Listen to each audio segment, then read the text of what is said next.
नमस्कार दोस्तों, आज हम आपके सामने प्रस्तुत करने जा रहे हैं एक ऐसी कहानी जिसका जिसका हम सब से कभी ना कभी कोई ना कोई संबंध ज़रूर आया होगा। जी हाँ, मैं बात कर रही हूँ एक सर्वसाधारण से लड़के की जिसके सपने बहुत ही असाधारण हैं, जो बचपन से ही कुछ कर गुजरने की चाह रखता है, जिससे दुनिया में उसका बड़ा नाम हो। रोज़ की तरह ही राम अपने दोस्त विकास के साथ कॉलेज जा रहा था। यार उसे तो लौटना क्या मजे है उसके यार। बंदे ने कतई कहर मचा रखा है यार। यार जब मैं दौलत हो ना, जिंदगी में कोई चीज़ आसान नहीं होती। एक यार हमारा तो ऐसे एक लौते औलाद है वो, उससे क्या हर चीज़ मामूली लग जाएगी ना उसको। काश यार हमारा भी उसके जैसा नसीब होता। क्या बंदा है यार वो। यार चल जाएंगे, लेक्चर का टाइम हो गया। बेल का समय हो गया। लेक्चर शुरू हो गया। रोज़ की तरह ही प्रोफेसर एक नए लेसन की ओर बढ़ते हुए अपनी ज़िंदगी का कोई किस्सा बांटने लगे। You have to choose between being right or being kind, then choose to kind. अर्थात इंसान को खुद को सही साबित करने की चाह में अपने अंदर की दयालु वृत्ति को नहीं छोड़ना चाहिए। हर कोई प्रोफेसर की बात की गहराई को समझ पा रहा था और उनके ये शब्द राम को बहुत प्रेरित कर रहे थे एक अच्छा इंसान बनने की ओर। 19 मार्च 2021 तक सब लोग अपनी आदत फीस जो कि 3000 रुपीज है वो ऑफिस में जमा करो।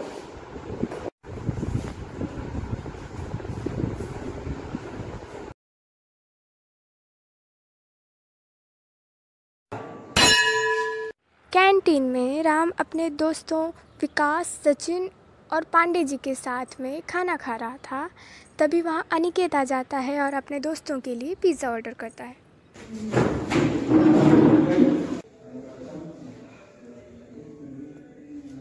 ए भाई, 4 मार्गरेटा की जल्दी एक्स्ट्रा चीज है, 4 बोतल आ रहे। राम को फिर ऐसा महसूस होता है कि वो कुछ नहीं है, उसकी कोई हैसियत ही नहीं। भगवान भी उसी को देता है जिसको उसकी कोई कदर नहीं होती। काश मेरे पास भी इतना पैसा था तो मेरे भी मौज होती यार। अरे यार मैंने तुझे पहले भी बोला है कि एक दिन हम मेरा घर बन जाएंगे। क्या पता कब आएगा वो दिन। क्या भाई इतनी सी बात के लिए रो रहा है तू? तेरा भाई बैठा है ना इधर। ओ टेक्निकल गुरुजी, बच्चे को जरा विस्तार से समझाइए। ये देखो, डेली शेयर मार्केट में इन्वेस्ट करो और रोज 100-500 कमाओ बिना मेहनत से। अरे भाई ये सब करना गलत है ना। एक बार जो एक आदत लग जाएगी ना तो जिंदगी बर्बाद हो जाएगी इसमें। क्या इसमें प्रॉफिट फिक्स होता है हर बार? इसका जवाब तुम्हें न्यूटन थर्ड लॉ में मिलेगा। कौन सा? E=mc²। Reaction has its equal and opposite reaction, यानी जितना ज्यादा इन्वेस्टमेंट उतना ही ज्यादा प्रॉफिट।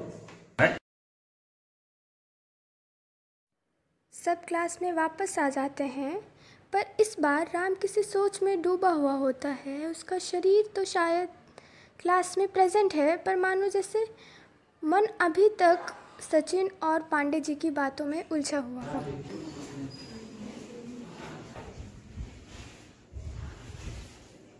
क्या हुआ? गर्लफ्रेंड के अदारे?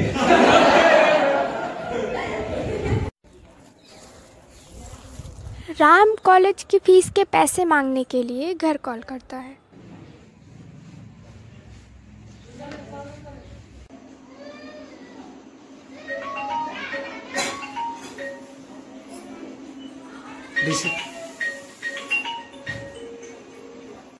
हेलो राम बेटा, कैसे हो?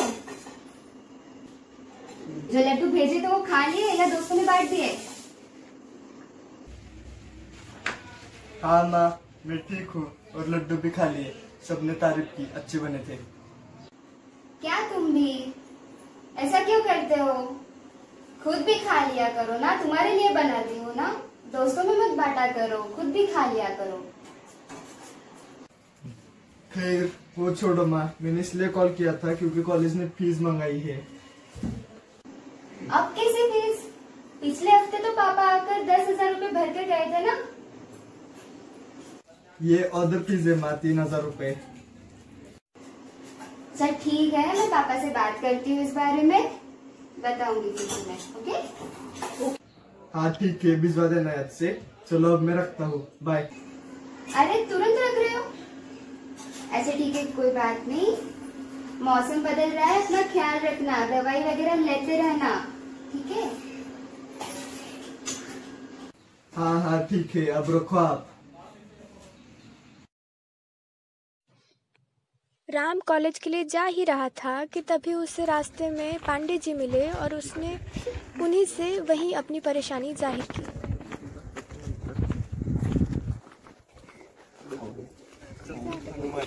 भाई मैंने रात भर शेयर मार्केट में इन्वेस्ट करने के बारे में सोचा और अब मैं भी ये करना चाहता हूँ, तो कोई मदद करो मेरी इसमें। देख भाई, मैं क्या मदद करूँ, कल तेरे को सब बता तो दिया है। ऐप कर ले इंस्टॉल और कर दे शुरुआत से ही।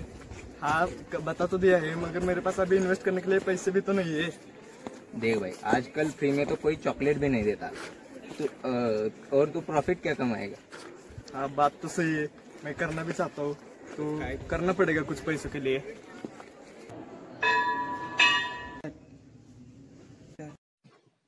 क्लास में भी राम का ध्यान लेक्चर पर नहीं बल्कि सचिन और पांडे जी की बातों पर ज्यादा था और इन तीनों का लेक्चर में बिल्कुल ध्यान नहीं है। ये जानकर सर ने तीनों को खड़ा कर दिया। तुम लोगों को पता नहीं होगा, पर पढ़ाते वक्त मेरा ध्यान सबकी तरफ होता है। कौन सुन रहा है और कौन नहीं सुन रहा। चलो खड़े हो जाओ मेरी त्रिमूर्तियों।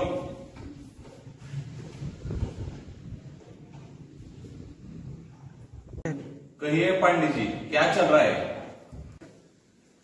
सर, राम हमसे डाउट पूछ रहा था और हम उसका डाउट क्लियर कर रहे थे। डाउट पूछ रहा था, वो भी तुमसे। देखे भाई तुम्हारी नोटबुक, क्या डाउट पूछ रहे थे। देखे भाई, इनके नोटबुक देख के तो हमें इस पर डाउट आ रहा है। वो आप सब क्या बोलते हो, लोल। इसका तो येलो येलो हो गया। राम को अब किसी भी हाल में कुछ भी करके पैसों का इंतजाम करना पड़ेगा। यार तुम कॉलेज फीस कब भरे हो? कल ही बताया है घर पे, कल तक भर दूंगा। ठीक है, मैं भी कल भर देता हूँ। अच्छा ठीक है। इसी बातचीत की वजह से उसे एक आइडिया आता है। हाँ मैं 3000 नहीं 4000 रुपये मैं बताना भूल गया था। अच्छा ठीक है, पापा भेज रहे पैसे, आ जाएंगे। हाँ आ गए, चलो रखता हूँ, बाय। अरे रुको, कहाँ रख दिया। देखते देखते एक हफ्ता हो गया। राम खुश था कि उसने 1000 पर 3000 प्रॉफिट कमाया। अब वो ये प्रॉफिट खर्च करना चाहता था। ये देखो भाई लोग, मैंने एक हफ्ते में 1000 के 3000 रुपए कर दिए। चलो आज मेरी तरफ से पार्टी देता हूँ तुम सबको। पार्टी के चक्कर में राम के सारे पैसे खर्च हो गए। अब ना तो उसके पास पैसे थे जिससे वो और ट्रेडिंग कर सके, तो इसलिए वो अब दोस्तों से पैसे मांगने की कोशिश करता। यार रुकना, मुझे 1000 रुपए दे देना उधार, एक हफ्ते में लौटा दोगे तेरे को। देख भाई, दोस्ती में पैसों का रिश्ता नहीं आना चाहिए। तुझे मैं लोन दिला के दे देता हूँ, तू साहूकार जी को ब्याज के साथ पैसे लौटा दियो। अच्छा ठीक है, ऐसा करना भी ठीक रहेगा। लौटा दूंगा। कहाँ मिलेंगे साहूकार जी? चल मैं ले चलता हूँ। ठीक है चलो। अब राम और पांडे जी साहूकार जी के यहाँ पैसे मांगने जाते हैं। इन दिनों राम के बर्ताव में बहुत ही बदलाव आ गए थे। वो अब पहले की तरह नहीं था, घमंडी हो गया था, उसके दोस्त भी बदल गए थे और वो जो ये पैसे ले रहा था उसे खुद को पता नहीं था कि वो ये पैसे लौटा पाएगा भी या नहीं।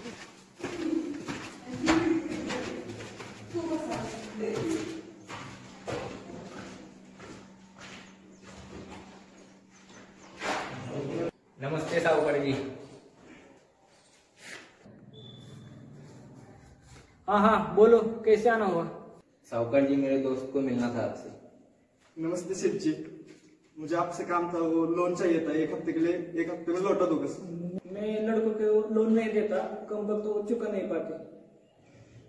सेठ जी मैं उन लड़कों जैसा बिल्कुल नहीं हूँ, आप मुझ पर विश्वास रख सकते हैं, एक हफ्ते में पूरा लौटा दूंगा सेठ जी। एक बार बोला हुआ समझ में नहीं आता का, जा ऐसे जा अपने दोस्त को लेकर सेठ जी ऐसा मत कीजिए सेठ जी, बहुत जरूरत है पैसे की, 1 हफ्ते में आपको लौटा दूंगा। अगर वैसा नहीं चाहिए तो मैं ज्यादा ब्याज देने के लिए भी तैयार हूँ सेठ जी, बस पैसे चाहिए। बोल कितना चाहिए? 10,000 सेठ। साहूकार लालच में आकर पैसे देने के लिए तैयार हो जाता है। अरे भाई तेरे को पता है इतने पैसे का ब्याज कितना होगा? अरे कोई नहीं, 10,000 का लोन लूंगा, हफ्ते महीने का वैसा होगा 3,000, हफ्ते भर में 13,000 लौटा दूंगा, कुछ नहीं होता। ले 10,000। धन्यवाद सेठ जी। अब राम साहूकार से लिए हुए सारे पैसे ऐश करने में खर्च कर देता है और 1 हफ्ते बाद उसके पास लौटाने के लिए कुछ भी नहीं बचता। ढूंढो उसे।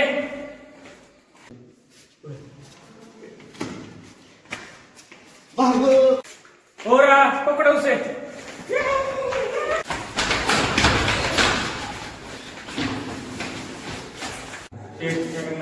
पैसा चुकाने एक बात लेते हो क्यों? सेठ दे दूंगा 1 हफ्ते में।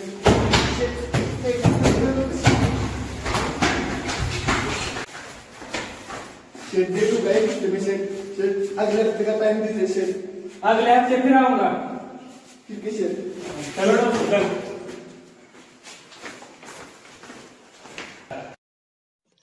मार खाने के बाद अब्राम में कोई भी हिम्मत बची नहीं थी। वो चुपचाप जाकर एक खाली क्लास में बैठ जाता है। तभी उसके सर वहां आ जाते हैं।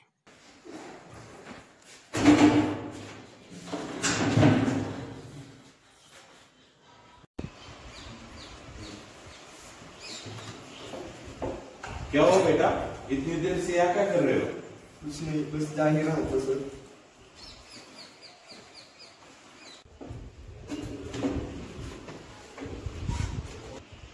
मैं सब कुछ जानता हूँ, इतने दिनों से तुम क्या कर रहे हो और कैसे कर रहे हो। मैं ये नहीं कहता कि मनी कमाना बुरी बात है, पर जिस तरीके से तुम कमा रहे थे ना, वो बहुत बुरी बात थी। मैं तुम्हें एक बात बताता हूँ, कोई भी चीज अगर हद से ज्यादा की जाए तो वो जहरीली बन जाती है। तुम्हें लगता है मनी तुम कंट्रोल कर रहे हो, पर कब मनी तुम्हें कंट्रोल करेगा ये किसी को पता नहीं। इसलिए ये याद रखो कि झूठ हमेशा बेवजह की दलील देता है और सच अपना खुद का वकील होता है, समझे? जी हाँ सर, आगे से ऐसा कुछ नहीं करूंगा सर। ठीक है। And everyone learned the lesson. Money is good until you control it, but sticking to your values decides your control over the world.